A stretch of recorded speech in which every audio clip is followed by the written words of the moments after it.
North Korea has been under UN sanctions since 2006 for its illicit nuclear and ballistic missile tests, but it has persisted in building nuclear arms. Power told VOA the new sanctions will close some of the loopholes of the previous ones, but much will depend on how well they are implemented by China, North Korea's main benefactor. My sense is that they find 2 nuclear tests in a calendar year extremely destabilizing. They see the steps that responsible nations like the United States, Korea, Japan have to take in terms of our deterrence, in terms of military exercise to prepare because of the provocations and the illegal actions of the North Korean regime. And I think they are very sincere in wanting the denuclearization of the peninsula. During her term as U.S. envoy in the World Organization, Power was involved in seeking solutions for war-torn Syria.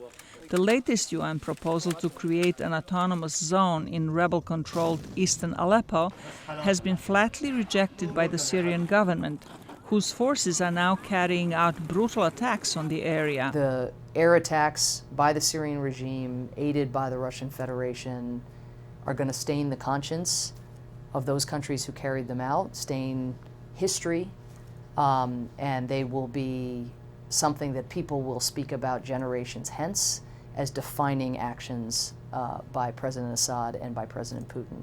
Power said the conflict in Syria can only end through a negotiated process. They can take a populated area, even one as substantial as eastern Aleppo, inflict horrific human carnage, and the war will not end. If anything, you will have more people who will be eager to take up arms against the regime. What will end the war is a political solution. Power also has been engaged in UN efforts to end the ethnic violence in South Sudan. We are urging Security Council members to act quickly to impose an arms embargo in order to change at least one dimension of the South Sudanese government's actions, which is their propensity for choosing arms systems over food for their people. Power's term as UN ambassador ends early next year when the new Republican administration takes over.